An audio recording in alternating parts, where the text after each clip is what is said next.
미국에 거주하고 있는 대부분의 비즈니스맨이나 여행객들이 주로 들고 다니는 트렁크가 삼소나이트라는 브랜드의 트렁크입니다.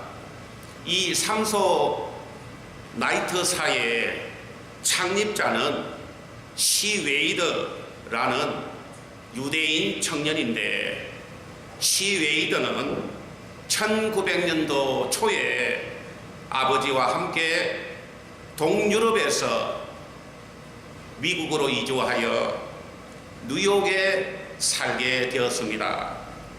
그런데 그의 아버지는 뉴욕에서 자리를 잡고 자파성을 차렸습니다마는 장사가 잘 되지를 않았습니다. 그래서 이곳저곳 이사하다 마지막으로 콜로라도주 덴버시에 눌러 앉게 되어 야채 가게를 차렸으나 뉴욕에서와 마찬가지로 역시 장사가 잘 되지를 못했습니다. 그리하여 빚만 자꾸 늘어나고 나중에는 야반 도주해야 할 지경에까지 몰리게 되자 그 당시 나이 14살 소년이던 시웨이드가 아버지를 설득해서 가게를 맡아 자기가 운영을 하게 해달라고 졸라서 직접 운영하게 되었던 것입니다. 당시만 해도 덴버는 미국에서 사계절 요양지로 이름이 꽤 높아 찾아오는 사람들로 늘 북적거렸습니다. 시웨이드가 야채 가게에 앉아 버스 정류장에서 내리는 여행객들이 각자 트렁크를 들고 무리지어 덴버 요양지로 향하는 광경을 자주 지켜볼 수 있었는데, 그때 갑자기 14살 소년 시웨이드의 머릿속에 아주 기발한 아이디어가 떠오르게 된 것입니다. 그건 다름 아닌 덴버 요양지에 돌아가는 여행객들의 트렁크 대부분이 터져 있거나 찢어져 있다는 것을 그 소년이 두 눈으로 관찰하게 된 것입니다. 여행객들이 들고 다니는 트렁크 대부분이 끈이나 벨트 같은 것으로 묶어서 들고 다녔는데, 그 모습을 보니 우습기도 하고 애처롭기까지 했던 것입니다. 그걸 유심히 관찰하던 소년 시웨이드는 야채 가게를 당장 때리치우고 간판을 가죽 가방 판매 상점으로 바꾸게 되었습니다. 그러자 사계절 요양지 덴버를 오고 가는 그 여행객들에 의하여 시웨이드의 상점에 진열되어 있었던 트렁크가 순식간에 팔려 나가기 시작을 했던 것입니다.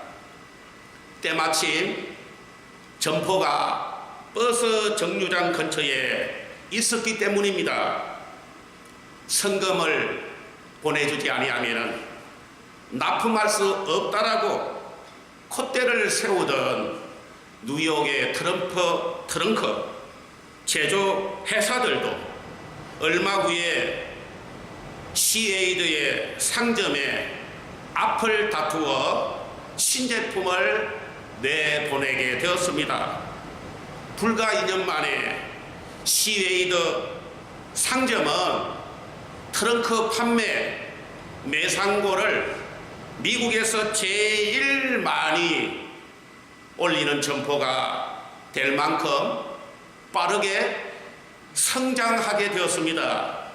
그 상점에 가면은 최신 유행하는 트렁크를 비교적 싼 값에 살 수 있다는 입소문이 주위 사람들에게 퍼지게 되자 수백 킬로미터 떨어진 곳에서도 트렁크를 사려고 오는 사람이 있을 정도였던 것입니다.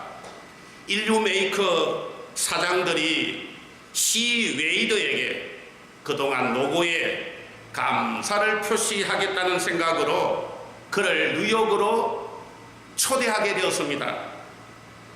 시 웨이더가 도착하는 그날에 뉴욕의 펜실베이나 철도 중앙역에는 각 회사 사장들과 중적들이 몰려 나와서 마치 무슨 대회라도 벌이듯 북새통을 이루게 되었던 것입니다. 그런데 열차에서 내린 시 웨이더 사장을 보자 그들은 그만 입이 쩍 벌어지고 말았던 것입니다. 시 웨이더 상점 사장이 불과 16살의 소년이었기 때문인 것입니다. 나중에 시 웨이더는 트렁크를 만드는 회사를 직접 차리게 되었습니다. 떨어뜨려도 끄떡없고 부딪히거나 던져도 결코 파손되지 않는 질기고 튼튼한 트렁크를 제작하고자 했습니다. 마침내 자신이 만든 트렁크 이름을 지을 때 성경의 인물 가운데 삼손이 떠올라서 그 트렁크 이름을 삼소나이트 그렇게 부르게 된 것입니다. 천하무적 삼손이라는 이름이 가장 튼튼한 가방 이미지와 맞다는 생각으로 이름을 삼소나이트라 지은 것입니다. 삼소나이트란 삼손처럼 강하고 튼튼한 가방이라는 그런 뜻입니다. 오늘 본문 사사기 13장에서 16장까지 소개하고 있는 삼손은 어느 누구와도 대적할 수 없을 정도로 천하무적이었습니다. 사자를 맨손으로 때려 죽였고 낙이 특별로 1000명의 블레셋 사람을 물리치기도 하였습니다. 그리고 거대한 다곤 신전 기둥을 쓰러뜨려 블레셋 사람 3000명을 죽게까지 했던 것입니다. 한마디로 힘의 가나요는 어느 누구와도 상대할 수 없는 강한 용사였습니다. 그러나 삼손은 영적으로는 너무 연약하기 짝이 없는 그런 사람이었습니다. 삼손의 겉모습은 천하무적이었지만 삼손의 속 사람은 연약하기 그지 없었던 것입니다. 삼손은 그 당시에 하나님의 선택받은 이스라엘의 사사였습니다. 이스라엘의 대적 블레셋을 물리치고 이스라엘을 지켜내는 일을 감당해야만 하는 사명자입니다. 그러나 삼손이 사사가 된 이후에 그가 한 일이라곤 이방 블레셋 여인의 뒷공무니를 따라다니는 그런 일뿐이었던 것입니다. 하나님께서 주신 능력과 재능을 사명위에 쓰지 않고 자신의 개인적인 욕망을 채우는 데에 써버렸던 것입니다. 그런데 더욱 놀라운 것은 사사였던 그가 하나님 말씀을 다른 사람들이 보란 듯이 철저하게 어기고 살았다는 것입니다. 삼손은 사사였음에도 불구하고 이방인 블레셋 여인과 불신의 결혼을 하였고, 나실인이었음에도 술을 즐겨 마셨고, 해서는 안 되는 부정한 일조차도 조금도 양심의 가책을 받지 않고 그런 일들을 저질렀던 것입니다. 한마디로 사사였던 그가 영적으로는 너무 연약한 사람이었다는 것입니다. 그런데 여기에서 주목해야 할 점은 이렇게 영적으로 연약한 사사의 이야기가 사사기 13장에서부터 사사기 16장까지 무려 4장씩이나 그렇게 길게 기록되어 있다는 사실입니다. 사사로서 부끄럽고 감추고 싶은 이야기를 사사로서 자랑스럽고 또 우리가 듣고 싶은 이야기들보다도 더 자세하게 다루고 있다는 것입니다. 그 이유는 무엇 때문일까요? 바로 이 질문에 대한 해답이 하나님께서 오늘 본문의 말씀을 통하여 우리들에게 교훈하여 주시려는 핵심 메시지인 것입니다. 그 핵심 메시지의 첫 번째는 우리 성공의 실패와 성공은 우리가 소유한 능력의 많고 적음에 의하여 결정되는 것이 아니라 오직 하나님의 손에 의하여 결정되는 것이므로 무엇보다도 우리에게는 하나님과의 관계가 중요하다는 사실을 우리에게 교훈하여 주시는 것입니다. 삼손이 자기 힘만 의지하고 싸울 때 잠시 승리한 것 같았지만 블레셋에 붙잡혀 그의 두 눈이 뽑히고 포로로 끌려가게 된 것입니다. 그러나 삼손이 두 눈이 뽑힌 이후에 자신의 연약함을 다시 깨닫고 회개하고 하나님만 의지하게 되었을 때에 진정한 승리를 얻게 되었다는 것입니다. 그런데 그 승리는 삼손이 자기 힘만 의지하고 싸울 때와는 비교할 수 없을 정도로 큰 승리를 얻게 되었다는 것입니다. 여기에서 삼손이 영적으로 연약하게 된 배경을 살펴보자면은 그건 그를 둘러싸고 있는 그의 환경이었습니다. 사사기 13장 2절을 보면은 소라 땅의 단지파 중에 가족 중에 그렇게 기록되어 있는데 삼손이 단지파 사람이고 태어나서 살던 곳이 소라라는 그런 마을입니다. 단지파가 차지한 땅은 이스라엘의 가장 남쪽 끝에 있었는데 이 땅은 이스라엘을 대표하는 유다 지파와 당시 이방의 중심인 블레셋 사이에 자리 잡고 있었던 것입니다. 그리고 소라라고 하는 마을은 세펠라라는 지역에 있습니다. 세펠라라는 지형은 산악 지역과 평야지대 사이에 있는 구렁지대를 말하는 것입니다.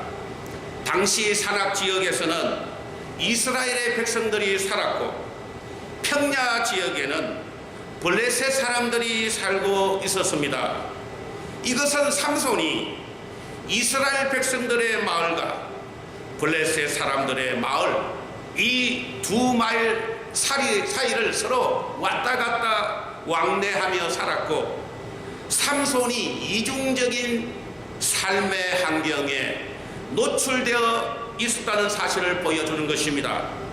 삼손은 이스라엘 백성으로서 하나님의 언약 속에 살면서도 또한 블레셋 이방 문화의 영향도 함께 받았다는 것입니다. 이런 환경 속에서 삼손은 많은 갈등과 방황을 했을 것입니다. 안타깝게도 삼손은 사사면서도 믿음이 견고하지 못해서 이런 상황을 극복하지 못함으로 믿음이 흔들리게 되었고 사사의 본분과 그 사명조차도 잊고 말았던 것입니다.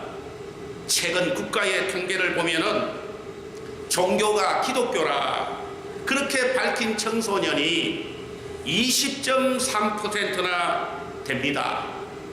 그런데 기독교 내부 통계를 살펴보면은 예수 믿는다고 고백한 청소년이 불과 3% 정도밖에는 안 된다는 것입니다. 여기에서 두 통계 간의 차이가 무려 17%나 되는 것입니다. 바로 17% 청소년들이 이중적인 환경과 상황 속에서 믿음이 흔들리고 있다는 사실입니다. 그런데 어디 청소년들 뿐이겠습니까? 우리 어른들도 신앙의 세계와 불신앙 세계 그 경계를 넘나들면서 이중적인 삶을 살다 믿음이 흔들리는 사람이 얼마나 많습니까? 이 사람들이 바로 현대판 삼손들이라고 말할 수 있는 것입니다.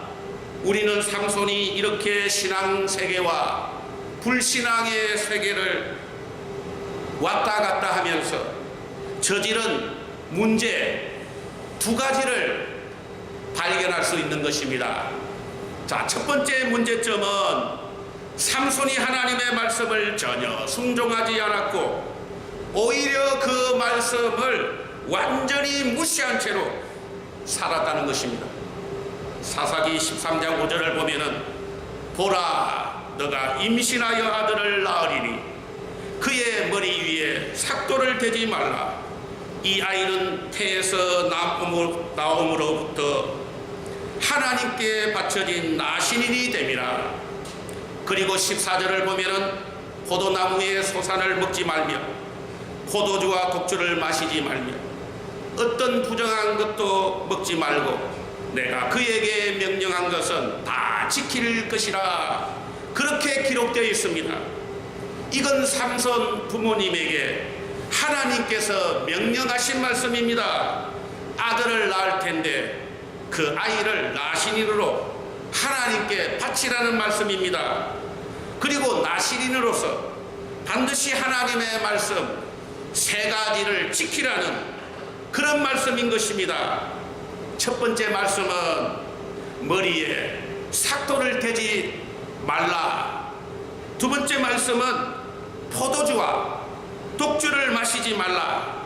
그리고 세 번째 말씀은 부정한 것은 먹지 말라는 것입니다. 하나님께서 나신인에게 반드시 세 가지의 말씀을 지키라고 하신 이유는 왜 그럴까요? 그건 하나님과의 관계 속에서 살게 하기 위함인 것입니다. 그런데 삼손은 이 세 가지 말씀을 다 어기고 지키지 않았습니다. 삼손은 포도주 주요 생산지인 딥나로 내려가서 잔치를 열고 포도주를 즐기면서 나신인으로서 반드시 지켜야 할 하나님의 두 번째 말씀을 어겼습니다.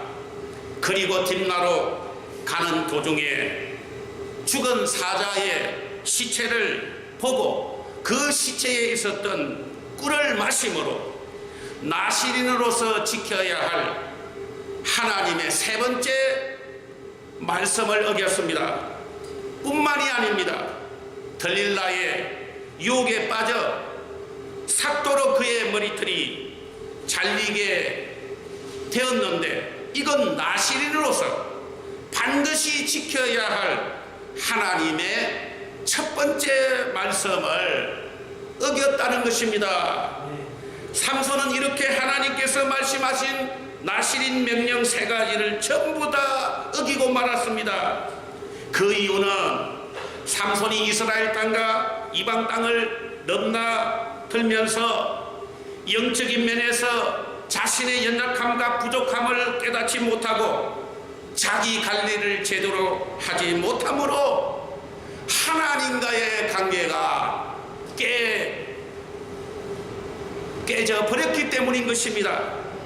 삼손이 저지른 두 번째 문제는 하나님께서 삼손에게 공급하여 주시는 능력을 받아야 하는데, 삼손은 하나님의 능력을 받지 못함으로 그에게 있는 가장 약한 부분인 성적인 유혹의 공격을 받았을 때 그걸 이기지 못하게 되었다는 것입니다. 하나님께서 선택하신 나시린은 반드시 하나님의 말씀을 지킴으로 하나님의 관계 속에서 살게 되고, 하나님의 관계 속에서 살아야만이 모든 세상 유혹을 이길 수 있는 능력을 하나님으로부터 공급받게 됐다는 사실입니다. 삼손이 이스라엘의 사사로서 부끄러운 모습을 보인 것은 결국 하나님이 공급해 주신 하나님의 능력을 받지 못함으로 성적인 유혹을 이길 능력을 가지지 못했기 때문인 것입니다. 사사기 14장 1절에 삼손이 딥나에 내려가서 거기서 블레셋 사람의 딸들 중에서 한 여자를 보고, 그리고 3절에는 삼손이 그의 아버지에게 이르되 내가 그 여자를 좋아하오니 나를 위하여 그 여자를 데려오소서.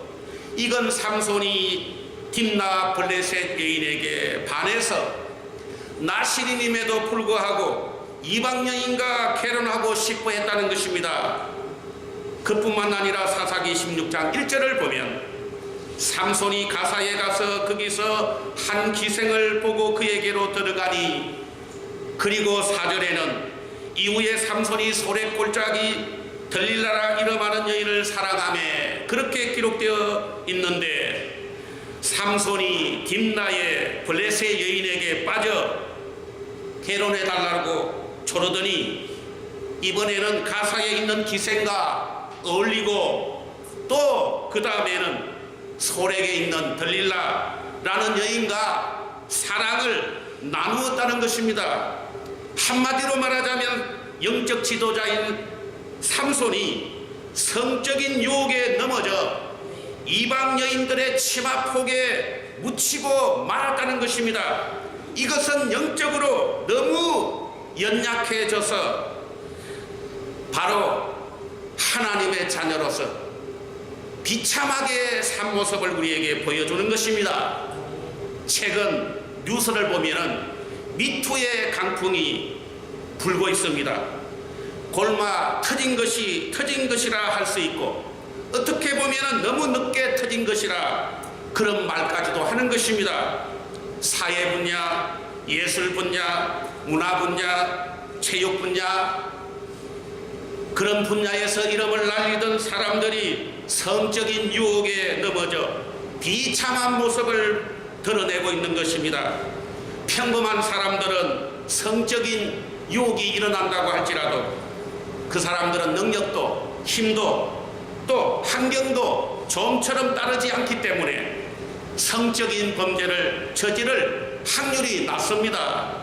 그러나 성공한 사람들은 성공과 비례하여 능력도 힘도 음란해지는 환경도 많이 따르기 때문에 그런 와중에 성적인 유혹을 이기지 못한 채 이런 실수를 하게 된다는 것입니다. 오늘 본문 말씀이 하나님께서 우리에게 교훈하여 주시는 핵심 메시지, 두 번째는 그토록 오랫동안 삼손의 죄를 보고도 참아주셨던 하나님의 사랑과 인내와 오래 참으심을 발견할 수 있다는 것입니다. 삼손 이야기를 전체적으로 살펴보면 삼손의 잘못은 긴 세월 반복해서 이어져 왔다는 것을 알 수 있습니다. 20년 동안 사사로 지내면서 계속해서 반복하여 하나님의 말씀을 어기는 잘못을 이어왔는데, 문제는 세월이 흘러가면서 삼손의 죄질이 점점 더 나빠진다는 것입니다. 삼손이 제일 먼저 나실인의 약속을 어긴 것은 부정한 것을 먹은 데서 시작했습니다. 사자의 사체에 꿀이 담겨져 있는 걸 보고 먹었습니다. 분명히 사체를 만지는 것은 부정한 것이고 그것을 먹는 것은 더 부정한 것임에도 불구하고 삼손이 처음에 이런 잘못을 저지른 뒤에는 하나님을 두려워했지만은,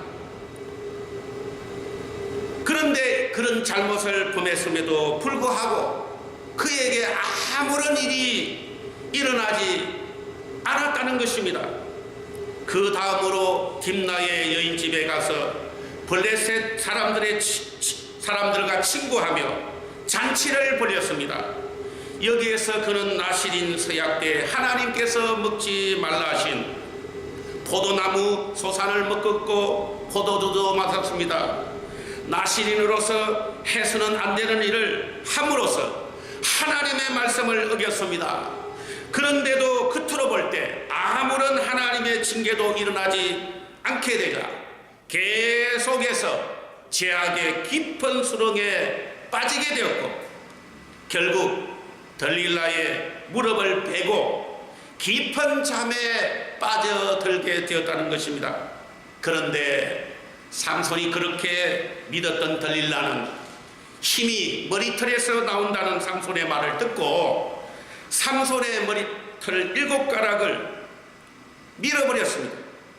삼손이 잠에서 깨어난 뒤 하나님께서 자기를 떠난지를 그제서야 깨닫게 되었습니다. 우리는 이 이야기 속에서 하나님의 인내심을 발견할 수 있습니다. 그토록 오랜 세월 동안 삼손의 죄를 보고도 계시면서 참아주셨던 하나님, 행여나 삼손이 회개하고 깨닫고 하나님의 품으로 돌아올세라 기다려 주셨는데, 마지막 3가지 나실인 서약을 다 어길 때까지 참고 기다려 주셨다는 것입니다. 우리도 죄를 범하였을 때 당장 아무런 일이 일어나지 않는다고 안심하면 안 됩니다. 그렇게 큰 죄가 아니어서가 아닙니다. 하나님이 모르셔서도 아닙니다.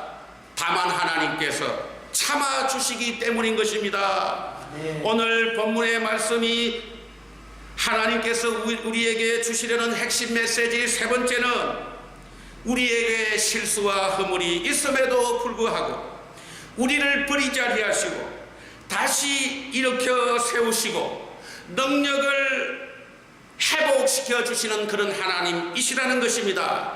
힘을 잃은 삼손은 블레셋 사람들에게 체포되어 힘도 없는 삼손의 두 눈을 뽑아버렸습니다. 이제 삼손은 블레셋 여인을 보고 싶어도 볼 수 없는 처지가 되었습니다.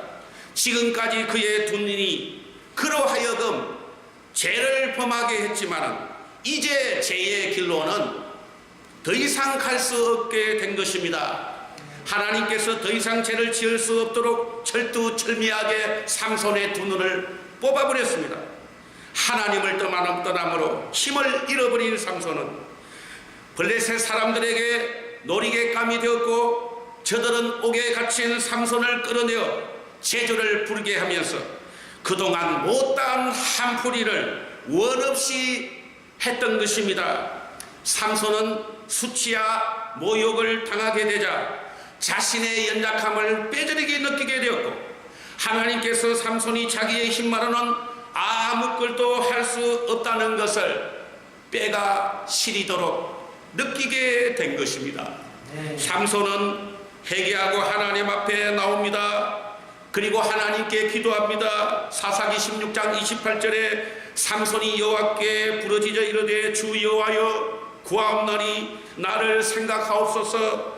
하나님이여 구하옵나니 이번만 나를 강하게 하사 나의 두 눈을 뺀 블레셋 사람에게 원수를 단번에 갖게 하옵소서. 삼손이 처음이자 마지막으로 하나님의 능력을 구하는 기도를 드렸습니다. 그러자 하나님께서는 그의 기도를 들으시고 지금까지 그가 발휘했던 힘보다 훨씬 더 큰 힘을 발휘하게 해 주신 것입니다. 그래서 다곤 신전을 무너뜨리게 하였고 삼손을 조롱하던 3,000명의 블레셋 사람들이 삼손과 함께 죽게 된 것입니다. 우리가 즐겨 부르는 CCM 곡 중에 약할 때 강함 되시되라는 그런 곡이 있습니다.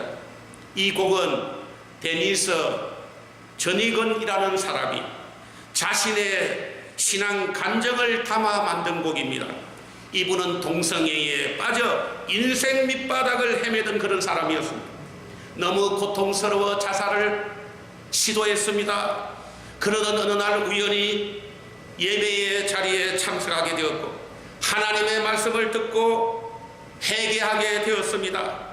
자신의 죄를 빼뜨리게 회개하고 참된 평안을 얻은 뒤 주님이 주시는 능력으로 동성애의 늪에서 빠져나오게 되었고 그 은혜를 기억하며 이 곡을 만들게 된 것입니다.